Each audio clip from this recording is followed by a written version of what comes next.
Hi, my name is Amber Chesser, and I am a licensed professional counselor and family engagement specialist with Starry Foster Care. My coworker Jennifer Hubel, a licensed marriage and family therapist associate and also a family engagement specialist at Starry, is joining me today to talk about how to help kiddos with sensory sensitivities. Before we begin a conversation about sensory sensitivities, let's take a moment and talk a little bit about sensory processing. So what is sensory processing? Many OTs describe sensory processing or integration as the effective registration and accurate interpretation of sensory input in the environment, including one's body. It's the way the brain receives, organizes, and responds to information from the environment in order to behave in a meaningful and consistent manner. In other words, the body receives information through the senses, makes sense of that information, and then responds. When there's a breakdown in one of those parts of the process, that's when we start to investigate sensory sensitivities or maybe a sensory processing disorder. Throughout this training, I will refer you to seek an occupational therapist out for more help. An occupational therapist or an OT definitely is immersed in the world of sensory processing and making sense of our world through our senses. When I talk about our body receiving information through the senses, you probably think about our 5 senses: sight, taste, smell, touch, and hearing. Well, many occupational therapists say that there are 2 more senses that are very important. That is vestibular and proprioceptive. Vestibular sense refers to our sense of movement and balance. You can receive vestibular input through rocking, swinging, swaying, jumping. All of those types of movement provide vestibular input. And it's important to note that often children that have experienced childhood trauma at times did not receive vestibular input. Maybe they were left sitting often and weren't carried around or swung and moved through space. And so often children from hard places need extra vestibular input in order to help make up that deficit. Proprioceptive senses refer to the information that we receive through our muscles and joints. And generally there are 2 types: deep pressure and heavy work. As you think about deep pressure, I want you to try and call to mind the way it feels when you squish Play-Doh between your hands, or the way that it feels when you drag your fingers through sand. And as we envision heavy work, think about the way it feels to push something really heavy across a floor. Think of all the places of your body that receive input when you're doing those types of activities. We've talked about what sensory processing is and the way our body uses all 7 senses to understand the world around us. Now let's take it a step further. Let's talk about the clues children give us that indicate they might be experiencing a sensory sensitivity. And there are 2 types of sensory sensitivities. Children can be hypersensitive and also hyposensitive. Let's learn more about that. I'm going to borrow from the Child Mind Institute website as I describe a hypersensitive kiddo as a child that is extremely reactive to sensory stimulation and can find it overwhelming. You might notice that they're unable to tolerate bright lights and loud noises like an ambulance or fire truck. Maybe they refuse to wear clothing because it feels scratchy or irritating, and this might be even after taking out all of the tags and labels. You might notice that this child doesn't like to wear shoes because they feel too tight on their feet.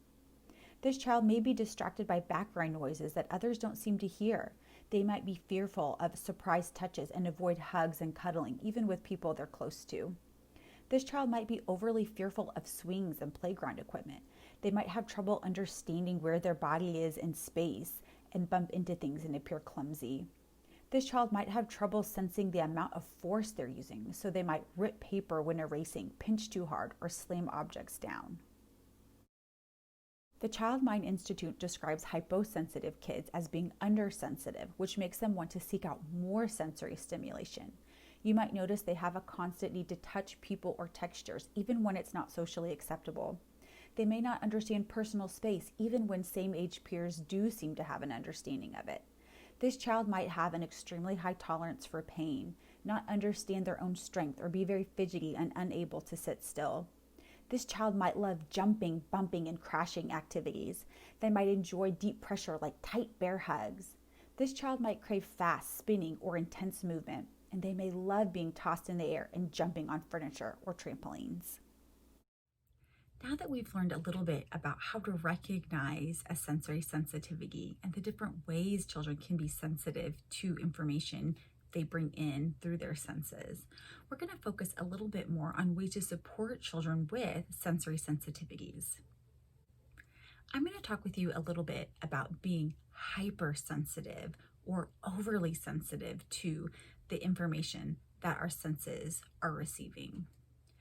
One of the ways that we can help support a child that experiences hypersensitivity to their senses is to try and understand it as best we can. If you can reflect on a time that you wore a shirt that just felt way too tight, or maybe a time that you jumped when someone touched your arm, or maybe an experience of wearing something really itchy against your skin, or a time that a really loud yell or train horn caught you off guard. Those experiences give us a small glimpse of what it's like to experience the world in a hypersensitive way.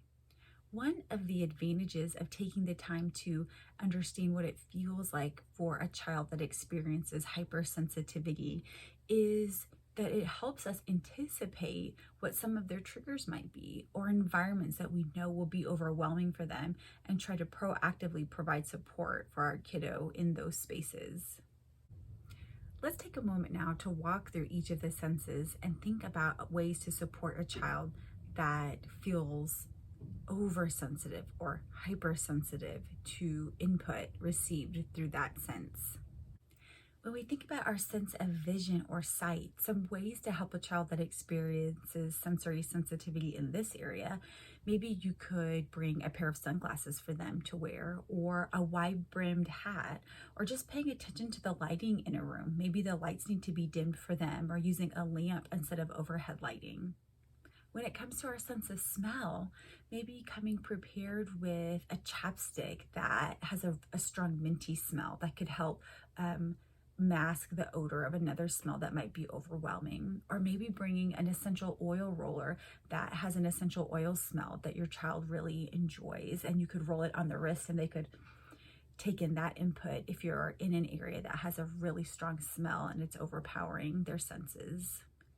For a kiddo that experiences sensory sensitivity through their auditory system or their hearing, maybe bringing along some headphones, either noise canceling headphones or maybe headphones that they can hook up and listen to some relaxing music or other sounds that soothe their system when they're overwhelmed. Teaching your child to cover their ears if they are experiencing a sensory sensitivity and don't have headphones close by or earplugs, then maybe you can teach them just to cover their ears to help dull the sound and also to indicate to you or whoever they're with that they're struggling in that moment with the sound. As we think about our sense of taste, it's important to try and avoid forcing children to eat textures or flavors that we know are really overwhelming to them. And if you know you're going somewhere and aren't quite sure of what sorts of foods will be available, maybe you could bring a snack or a lunch or foods that you know your child can enjoy and not overwhelm their sense of taste. Our sense of touch receives information all through our skin, which is actually the largest sensory organ on our body. And so as you think about ways to support a child that experiences hypersensitivity through their sense of touch, you could consider letting them wear gloves if you know their hands will be touching things that might make them uncomfortable. You could offer them other options. For example, a child that maybe doesn't want to touch finger paint, you could offer them a paintbrush. Being extra aware of the way their clothing feels on their body and having compassion and coming up with some compromises for clothing that feels comfortable on their body. At the beginning of our conversation, I mentioned two other ways that our body receives information, and that is through our vestibular and proprioceptive senses. Our vestibular sense receives information through balance and movement, and our proprioceptive sense receives input through our muscles and joints. And so if you know that your child has a hypersensitivity to that type of input, you might be aware of activities that really engage those senses. So perhaps avoiding swinging really hard and fast for an extended period of time, or maybe avoiding roughhousing, which really engages our vestibular system and our proprioceptive system. And if you're going to a playground and you know those areas, those types of input can overwhelm your kiddo system, planning ahead for some activities of other options so that they can still engage in the activity without feeling overwhelmed. Hi, I'm Jennifer Hebel. I'm one of the other family engagement specialists with Starry, and I'm going to talk a little bit about kids with a hyposensitive or hypoaroused sensory system. And basically their sensory input is understimulated. Their brain registers sensation a lot less intensely than normal. They may seem high energy, hyperactive, and they need extra stimulation just to maintain a normal level of arousal and focus and alertness.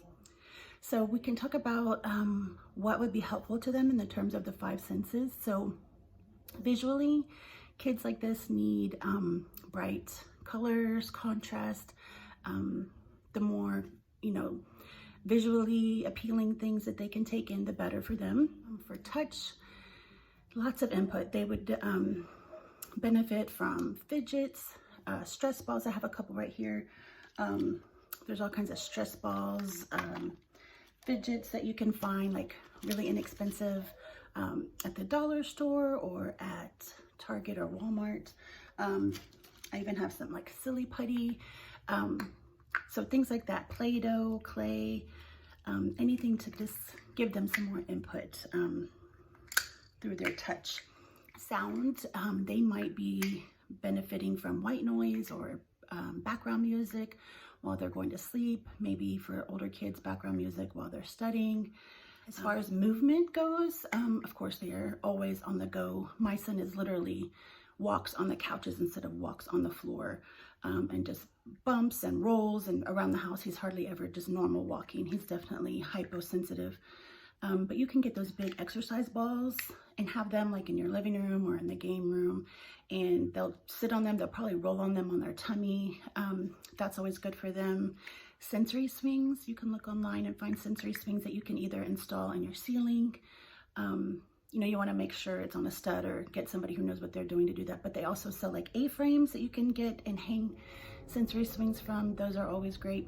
As far as their sense of smell, candles, essential oils, and a diffuser might be good. And just, always watch and see what works for them and what doesn't, because there might be certain smells that they don't like, certain smells they do like. For oral input, I always have like lots of lollipops and gum for the kids.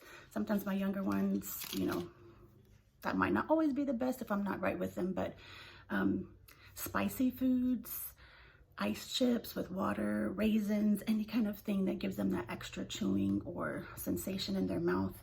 And for all kids, it's just good to just kind of keep a balance of things that might settle them down, and then things that might make them more alert or give their sensory system what they need. So things that work for all kids are like deep pressure sometimes, or muscle work, like if you just take their arm and squeeze, sometimes that's good. Sometimes they like it on their head. I know kids like with ADHD, sometimes that deep pressure on their head can kind of settle them down. One of my boys, when we got him, we were just trying to give him as much love and affection as we could, but he did not like stroking soft touches, but he loved the deep muscle input on his head and on his arms. You can also get like little brushes that are specifically made to like brush the skin. There's a Will Barger protocol specifically for skin touches and stimulating kids. You can also do like compression joint work, like if you take their wrist and just kind of push their joints in. You can look that up online too and get a better idea than the example I just gave. But any kind of input that you can give them is great, and I'm sure you can be creative and look online and find lots of ideas. So kids with hyposensitive arousal systems might need some extra help at school, so you can talk to their teachers and kind of let them know that you're looking at sensory stuff. And they may or may not be familiar with how sensory things affect kids. They might do better sitting in front of the classroom, away from noisy things like a noisy air vent, maybe away from the door where they can hear other kids outside, away from a humming computer. Somewhere where they can focus, and you can talk to the teacher about calling on them and keeping them engaged more often. I know my son, with circle time, he is always just, I know this and I know that, and he wants to shout it out. So it's really cool because he's super smart, but it's disruptive. So I would talk to his teachers about, make sure you call on him if you can, give him extra time to talk, that kind of thing. Sometimes with kids, like their behavior problems at school could be sensory related. I really don't believe that kids intentionally misbehave. I think it usually has to do with sensory or connection or trust or their fear response.